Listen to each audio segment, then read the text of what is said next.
Ya. Ini adalah sebuah puasa yang menarik, di mana kita akan memilah mana aja anime yang bakal kita tonton. Cuma semakin banyak sekali pilihan anime-anime membuat kita sendiri itu pusing. Anime apa yang harus kita nikmati ya kan?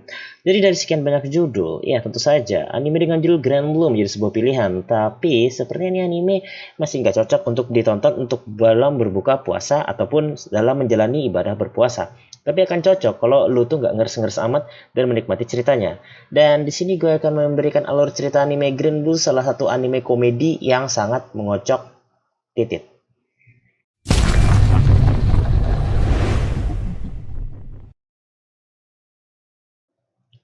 Kitahara Iori adalah seorang jomblo yang bercita-cita menjadi harem king. Ya, nggak gitu juga sih. Intinya adalah Kitahara Iori adalah seorang maba berumur 20 tahun yang pindah ke sebuah kota di pinggiran pantai. Dia di sana akan tinggal bersama pamannya dan juga kedua sepupunya yang sangat cantik. Di sini Iori datang dijemput oleh sang paman. Pamannya berprofesi sebagai pemilik dari toko yang menyediakan alat-alat diving atau toko yang menyediakan kebutuhan di dinas kelautan. Ya, seperti itulah ya. Jadi kedatangan Iori ke dalam kisah hidup barunya ini sebagai seorang mahasiswa baru, dia sangat antusiasme banget karena dia akan bertemu lagi dengan dua sepupu cantiknya dan akan menikmati kisah yang jauh lebih panas juga gitu kan. Tetapi sesampainya datang di toko pamannya, dia malah melihat orang-orang lagi bugil sambil minum teh olong gitu. Asli di sini tuh ngakak banget gitu. Kitahara Iori pun akhirnya mual-mual muntah dan lalu langsung melarikan diri. Ternyata ada dua orang dari toko itu yang tiba-tiba mengejar Iori. Ya, dia adalah Ryujiro dan juga Shinji. Dua senpai yang nantinya akan menemani kisah-kisah hidup Iori. Akhirnya, kedua senpai ini pun memaksa Iori untuk bergabung ke dalam sebuah grup atau komunitas ataupun juga klub yang bernama klub diving, yaitu Peek-a-Boo. Di situ Iori pertamanya sama sekali nggak mau. Ya iyalah, isinya orang-orang bogil gitu. Mana mungkin dia mau ya kan? Lantas cerita, si Iori ini akhirnya karena terpaksa, oke-oke aja lah ya, dia akhirnya coba-coba bergabung dan diminta untuk ikut bugil dan mabok-mabokan. Dan ternyata iya, dia keikut-ikutan. Dia sudah terpengaruh oleh senpai-senpainya yang hobinya cuma bugil-bugil ini. Tiba-tiba datanglah sepupunya kan, sepupunya cewek yang masih seumuran dengan dia bernama Chisa Kotegawa. Di sini Chisa Kotegawa langsung mengeluarkan tatapan mata seperti melihat sebuah bongkahan gitu. Jadinya si Iori ini langsung minta maaf dan mengatakan, aku tak seperti yang kau lihat seperti itu. Seperti hal-hal yang sering kalian dengar di sinetron Indosiar gitu. Lantas Iori yang hanya bisa pelongo-pelongo itu meminta bantuan kepada kakak sepupunya, yaitu adalah Nanaka Kotegawa dan juga berlaku juga sebagai kakak dari Chisa Kotegawa. Di situ Nanaka menjelaskan bahwa Chisa memang seperti itu, tapi dia tetaplah tumbuh menjadi seorang wanita yang sangat cantik. Nanaka pun memberitahu bahwasanya kamar si Iori ini ada di tempat yang cukup jauh. Tetapi dia tidak mendengarkan hal itu dan tetap berpesta bersama kedua senpainya. Tetapi di sini Iori malah bingung. Besok ada upacara penerimaan dan gue nggak boleh mabok-mabokan di sini. Akhirnya dia meminta kepada kedua senpainya itu, bagaimana caranya aku bisa ke upacara penerimaan tapi tidak terlambat selama kita sedang bugil-bugil di sini. Dan kedua senpai idiotnya ini pun akhirnya memberikan jurus yang sangat tidak berguna. Ya, yaitu adalah ketika Iori masih dalam kondisi bugil dan juga masih mabok-mabokan, dia diangkut ke kampus, ya dalam kondisi bugil dan mabok-mabokan. Dia ditemukan oleh seluruh mahasiswa di kampus tersebut, baik maba maupun mahasiswa tua, dalam posisi cuma pakai boxer gitu kan. Lalu pun dia pelongo-pelongo melihat keadaan. Dia langsung lari secepat kilat dan dia bertemu dengan wibu Jones idiot bernama Kohei Imamura. Kohei Imamura akan menjadi teman baik dari Iori dan juga sebagai wibu yang sangat low banget di sini. Akhirnya dia meminta kepada Kohei Imamura untuk meminta bantuan dan ternyata dibantuin. Tetapi di sini Kohei Imamura malah dimanfaatkan oleh si biadab Iori. Yang penting dapat baju dulu biar kagak dikira orang cabul di kampus. Akhirnya Kohei Imamura pun bergabung ke klub Peek-a-Boo atau klub diving dan upacara penerimaan akhirnya datang. Dan untuk klub diving Peek-a-Boo mendapatkan anggota baru berjumlah 3 orang. Iya, yang bergabung adalah Kohei Imamura, Iori dan juga Chisa. Tetapi di sini hanya Chisa yang bener-bener niat. Iori dan juga Kohei berupaya untuk melarikan diri tapi nggak bisa, dan akhirnya sana mereka tampol-tampolan, saling siksa, saling ngibul, dan tetap bergabung ke klub Peek-a-Boo dengan cara mabok-mabokan sambil bugil pula. Lantas cerita, Iori pun pulang ke rumah dan dia bingung ketika di rumah dia lupa kalau dia nggak punya kamar. Nanaka akhirnya memberikan tahu kamarnya tersebut dan meminta Iori untuk membersihkan kamarnya tersebut. Tetapi di sini kedua senpainya Shinji dan juga Ryujiro itu menggoda Iori dengan mengatakan, kami hari ini ada kencan buta. Buat yang nggak tahu, kencan buta itu mempertemukan cewek dan cowok ya. Untuk yang jomblo-jomblo pas ikut ini. Tapi buat nolep, lu berani nggak ikutan acara kayak gini? Akhirnya di situ Iori cuma pelongo-pelongo dan memohon kepada Teteh Kotegawa Nanaka untuk bisa ikut dengan syarat sudah beres-beres kamarnya. Akhirnya pun dia meminta bantuan kepada kedua senpainya dan akhirnya gagal. Lalu kepada Kohei Imamura, lalu akhirnya gagal. Sampai akhirnya si Iori disangka cabul karena membuat kamarnya berwajah semuanya seperti Chisa Kotegawa seperti itu, dan akhirnya dia diasingkan ke sebuah ruangan yang entah barantah dan sangat kotor, bau tikus pula. Tapi ruangan klub itu adalah tempat di mana orang-orang pada berkumpul, khususnya adalah dari klub diving Peek-a-Boo. Lalu di situ Iori pun tidur doang kan, dan ketika dia bangun dengan sangat gagahnya, dia menemukan cewek cantik berrambut ungu bernama Azusa Hamaoka gitu. Dan dia langsung pelongo-pelongo, aja gile, ada cewek cantik di sampingku, langsung tusbol gitu. Ternyata Iori gak punya cukup kekuatan untuk menusbol karena imannya masih kuat dan juga titiknya kecil, jadi gak berani dia sama tipe-tipe onesan yang mungkin sedikit agresif seperti itu. Lantas akhirnya pun dia diminta belajar untuk berenang atau percaya kepada air. Gue nggak ngerti apa yang dimaksudkan dengan kedua senpainya ini. Artinya adalah belajar terbiasa di dalam air. Dan ketika mereka belajar, seperti biasa, lawakan-lawakan fresh yang diungkapkan. Celana mereka terlorot lah, pegang-pegang burung lah, dan lain-lain terjadi di sini.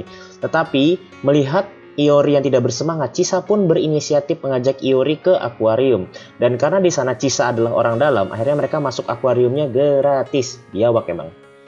Di sana Chisa menceritakan tentang indahnya dunia air dan si Iori malah pelongo-pelongo dan bahagia. Artinya dia bergabung ke Peek-a-Boo dengan serius. Lantas di situ para senpai mengatakan, kalau lu mau dipping itu kagak murah bre, lu perlu duit. Dan kebetulan di kampus kita itu lagi ada festival kampus. Jadi ada banyak sekali perlombaan-perlombaan yang menghasilkan duit. Jadi di sini Chisa, Iori, dan juga Kohei diminta ikut karena mereka adalah anggota yang masih hijau. Tetapi mereka ikut untuk sebagai badut di festival nanti. Dan juga para senpai berbicara kalau Chisa harus ikut turnamen kontes kecantikan. Dan di sini Iori dan juga Kohei diminta untuk meyakinkan Chisa untuk ikut. Dan akhirnya Chisa pun ikut di festival kontes kecantikan. Tetapi seperti yang teman-teman tahu, di sini karena si Chisa terpaksa, sebagai syaratnya adalah Kohei dan juga Iori tetap ikut sebagai badut di kontes menjadi badut gitu. Di sini adalah hal yang sangat melawak sekali ketika Chisa muncul di atas panggung ikut kontes kecantikan. Dia menggunakan gaun one piece berwarna putih yang sangat menggoda iman. Dan di situ teman-teman dari geng Peek-a-Boo yang goblok-goblok ini pun punya inisiatif untuk membuat Chisa tuh terlihat lebih menawan. Yaitu adalah dengan cara mengangkat roknya menggunakan kelereng gitu. Nah, mereka tuh sudah janjian kalau bakal melempar bareng-bareng. Ternyata yang lempar cuman Iori. Dan akhirnya Chisa pun akan mencari kemanapun Iori pergi. Tetapi di situ, ketika Iori dan juga Kohei bersembunyi, mereka menemukan cewek dengan bedakan yang sangat tebal sekali bernama Aina Yoshiwara dari klub tenis gitu. Dan si Aina ini lagi mabok-mabokan tapi tidak bugil. Akhirnya pun si Aina curhat kepada Kohei dan juga Iori dan akan balas dendam kepada ketua dari klub tenis tersebut, dan itu balas dendamnya sukses. Dan di sini ketua klub tenis malah nembak cowok bukan nembak cewek lagi gitu. Alhasil Aina pun jadi bahagia dan akhirnya dia bergabung juga ke klub diving dan dibawa oleh Azusa Hamaoka dari Universitas Wanita. Dan bertambahlah ya kan yang namanya anggota klubnya. Dan ketika mereka di kampus yang namanya festival berakhir, di kampus itu dalam keadaan bugil, ya goblok banget mereka di kampus dalam keadaan bugil. Iori itu pelongo-pelongo dan coba bertanya kepada si Kohei, bro, kok kita diplototin ya sama cowok-cowok jomblo ini, kenapa ya? Kohei pun menjawab, wah Orewa nggak tahu bro, mungkin lu belum mandi kali ya, atau kita nggak pakai baju. Ya pasti dong kalau kita nggak pakai baju gitu. Sorry. Karena kebingungan itulah akhirnya Kohei dan juga Iori pun bertanya kepada Chisa, dan malahan Chisa itu senyum. Wah anjir, Chisa senyum bre. Padahal biasanya itu menganggap kalau Iori dan juga Kohei itu cuma tikus gitu. Chisa pun tersenyum dan mengatakan kalau Chisa dan Iori berstatus hubungan alias mereka pacaran. Jadi itu adalah alasan kenapa Iori digembleng oleh temen-temennya gitu kan. Plong-plong Iori, Masya Allah. Pantesan aja awak ditatap sini sama temen-temen yang jomblo. Ternyata awak kena fitnah kalau awak pacaran sama Chisa yang sangat cantik ini. Iori pun dikejar-kejar sampai akhirnya Iori berjanji akan mengadakan kencan buta kepada teman-temannya. Dan itu pun dilakukan. Dan dia meminta bantuan itu terhadap Aina Yoshiwara atau member baru yang memiliki rambut pendek berwarna biru tua ini, agar menyiapkan atau mengajak teman-temannya ikut kencan buta, dan itu diiyakan oleh Aina. Dan akhirnya mereka pun melakukan kencan buta. Dalam kencan buta ini, salah satu sahabatnya bernama Yamamoto ini rada sengklek atau gimana. Yang penting dia itu dapat cewek lalu ngentot lalu hilang perjaka. Dah gitu aja mikirnya. Dalam kencan buta itu ternyata teman-teman Aina yang datang itu semuanya pakai make up tebel-tebel kayak donat gitu kan. Langsung di sini cowok-cowok ini, si Yamamoto, si Kohei, si Mitarayu, dan siapa lagi satunya ini ya, aku lupa gitu. Dan juga si Iori itu cuma bisa pelongo-pelongo dan nyalahkan si Aina ini. Dalam kesulitannya sangat membuat mereka itu bergelimang sakit jiwa. Akhirnya si Aina memperlihatkan foto-foto mereka kalau tidak menor dan ternyata sangat cantik. Mereka semua mengambil inisiatif dan yang terjadi adalah mereka dianggap badot oleh cewek-cewek tadi. Dan kumpulan jomblo-jomblo ini pun akhirnya mabok-mabokan sambil bugil-bugil pula. Dan akhirnya ya begitu deh, mereka cuma bisa kejang-kejang. Keesokan harinya mereka pun ada tes, yaitu tes bahasa Jerman. Mereka tuh sudah menyiapkan berbagai macam contekan yang menurut gua pribadi sama sekali kagak berguna. Dan akhirnya emang gitu, contekan mereka kagak berguna. Udah gitu mereka diusir, dan teman-teman mereka lebih ekstrim lagi. Dalam kondisi percaya diri mereka langsung keluar tanpa ngerjain tugas, karena mereka percaya diri mereka nggak bisa jawab. Belajar apa sih mereka ini ya? Tolol habis gitu. Lalu berikutnya adalah si Iori ini lagi-lagi berjanji kalau akan mengadakan kencan buta, tapi dia bingung, nggak mungkin dia minta tolong Aina. Akhirnya dia berpikir untuk ngibul kepada si Chisa dengan cara bermain Osama Game atau permainan raja. Dan di sini Kohei dan juga Chisa tuh bekerja sama dengan Azusa beserta Nanaka agar nanti Chisa ini menuruti perintah, dan yang terjadi adalah salah paham. Ya nanti kawan-kawan dari Senpai Ryujiro lah yang akan menemani kencan buta tersebut. Lawak di sini. Jadi lu kencan buta dapat cewek, tapi lu kencan buta sama cowok-cowok maskulin yang ototnya gede-gede gitu loh. Berakhir jadi gay. Selepas dari kencan buta, tentu saja yang ini mereka marah-marah. Tapi karena mereka tuh sohib-sohib baik para jomblo-jomblo ini, akhirnya pun mereka minum-minum dan cerita-cerita di kamarnya Iori atau jadi base camp mereka sekarang gitu kan. Tapi ada satu sohib mereka yang nggak datang, yaitu Mitarayu yang matanya tuh nggak pernah dibuka. Apa jangan-jangan Byakugan ya? Dan ketika Iori itu nelpon, ternyata si temannya Mitarayu ini lagi mantap-mantap sama cewek gitu kan. Langsung deh geng jomblo ini langsung teror ke dalam kos-kosannya. Sampai akhirnya gak jadi mantap-mantap dan si cewek putus sama Mitarayu gitu. Kasian ya, mau mantap-mantap aja dipersulit gitu sama ini kumpulan jomblo. Lantas pun karena sudah menuju musim panas gitu ya, tim diving dari Pick a Bow atau klub Pick a Bow ini ingin mengadakan jalan-jalan ke Okinawa. Tapi kalau mau ke Okinawa tentu saja tidak gratis dan tidak murah sama sekali. Oleh karena itulah Iori beserta teman-temannya itu bekerja sambilan untuk mendapatkan dana agar bisa pergi jalan-jalan ke Okinawa. Dan akhirnya pun pekerjaan mereka sukses dengan melalui hal-hal yang berat-berat sekali. Karena disitu diperlihatkan kalau Kotobuki Ryujiro dan juga Shinji itu mereka bekerja sebagai seorang bartender, dan juga memperlihatkan Azusa dan juga Nanaka yang bekerja sebagai pemandu kalau nggak salah itu, dan Chisa sebagai seorang pemandu. Jadi sini yang jomblo lagi, yang pengangguran itu cuman Kohei dan juga si Iori. Kalau Kohei mah jelas hobinya main game mantap-mantap di channel Kimochi Gaming. Kalau Iori nggak tahu lah gua, mungkin hobinya ngocok gini. Ketika uangnya telah terkumpul, mereka pun akhirnya jalan-jalan ke Okinawa. Di Okinawa mereka melalui banyak hal, dan tentu saja hal-hal yang banyak ini pun membuat mereka sedikit kejang-kejang karena nanti mereka akan terjadi salah paham, mereka di sana harus tes lisensi sebagai diving dan lain-lain. Tetapi ketika mereka tes sebagai diving, pertama yang pasti dilakukan oleh mereka adalah satu, yaitu belajar dulu. Berbeda dengan Chisa yang punya lisensi, Iori Kotegawa siapa dah? Iori, Kohei, dan juga Aina itu nggak punya lisensi. Jadi mereka disuruh belajar dulu. Tentu saja di sini Iori pun juga belajar. Dan mereka di Okinawa itu di sebuah penginapan yang cukup bagus. Sebuah resort yang menurut gue menarik untuk tempat seperti Okinawa. Tentu saja di sini Iori belajarnya tidak dengan cara yang serius. Kenapa? Karena ketika dia belajar, dia harus memahami ternyata di resort itu kamarnya kurang. Jadi nggak mau Nanaka dan juga Azusa harus berbagi ranjang dengan Iori gitu. Dan terjadilah kisah yang diiriin jomblo di seluruh bumi ini. Yap, lu pasti pada iri dengan Iori di posisi ini kan. Tentu saja di situ Iori yang nggak bisa tidur malah belajar mati-matian. Dan tentu saja ilmunya tuh sudah masuk banget ke dalam ingatannya. Tetapi ketika tes malah berbeda. Ketika dia ingin mengingat materi yang dia pelajari, dia malah ingatnya opai, dan opai. Yang akhirnya hanya dia satu-satunya yang tidak lulus ujian lisensi diving. Itu membuat dia frustasi dan tidak bisa ngaceng lagi. Dia secara diam-diam meminta bantuan Chisa untuk belajar mendapatkan lisensi diving.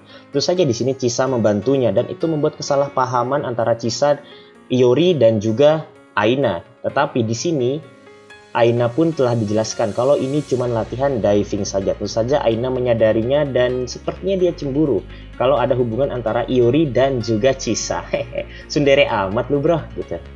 Dan tentu saja karena ujian license tak bisa dilakukan secepatnya, mereka pun hanya menikmati jalan-jalan mereka di Okinawa. Tentu saja juga menikmatinya tidak bersama klub, tapi juga banyak sekali orang-orang di sana. Tetapi karena Iori masih belum punya lisensi diving, dia hanya ikut serta bersama para pemula-pemula saja atau pengunjung-pengunjung saja. Dia tidak bisa berenang dalam waktu yang lama atau menyelam dalam sedalam-dalamnya atau kedalaman yang cukup jauh. Jadi dia tidak bisa melakukan itu.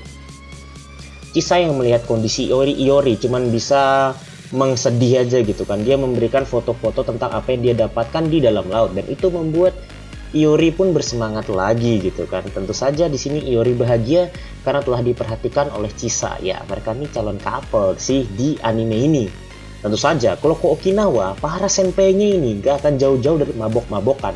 Akhirnya ada sebuah festival yang asik juga di Okinawa tentang mabok-mabokan, di mana ada sebuah tong atau galon raksasa yang nanti akan diisi oleh minuman-minuman yang keras-keras gitu ya. Lalu mereka akan saling bercerita tentang persahabatan mereka gitu. Akhirnya secara bergiliran dimasukinlah segala-galanya. Tapi ini Iori dan juga Kohei ini malah kurang ajar. Mereka malah masukin air putih gitu kan. Tapi ketahuan itu oleh teman-teman yang lain, langsung ditampol-tampol, disuruh masukin yang keras-keras. Akhirnya mereka masukin yang paling ringan aja biarpun keras juga gitu. Oh, di sini mereka era mabok-mabokan, lagi-lagi bugil, dan tahu-taunya Aina nggak sengaja keminum dan membuat Aina mabok juga. Dalam kondisi mabok, Aina ini malah marah-marah ke Iori dan juga ke Kohei, yang membuat Iori dan Kohei itu kabur ke luar penginapan dan dikejar oleh Aina. Dan sampai situlah season pertama dari anime Grand Blue ini berakhir. Ya, cukup mirip dengan ending Kaguya-sama kalau dipikir-pikir ya untuk season pertamanya. Dan kemungkinan season 2-nya sudah gue bahas juga di channel Crytlice. Jadi, sebentar, gue Afriel ya. Jadi, kalau mau tahu season prediction 2-nya, silahkan mampir ke channel sahabat gue Crytlice. Jadi, terima kasih telah menonton alur cerita anime Grand Blue bersama gue Afriel. Video ini diedit oleh Nokodera dan CRY cuman ngocok. Oke, thanks for watching. Salah kata mohon dimaafkan. Dan sampai ketemu di alur cerita anime berikutnya hanya di Arch Anime.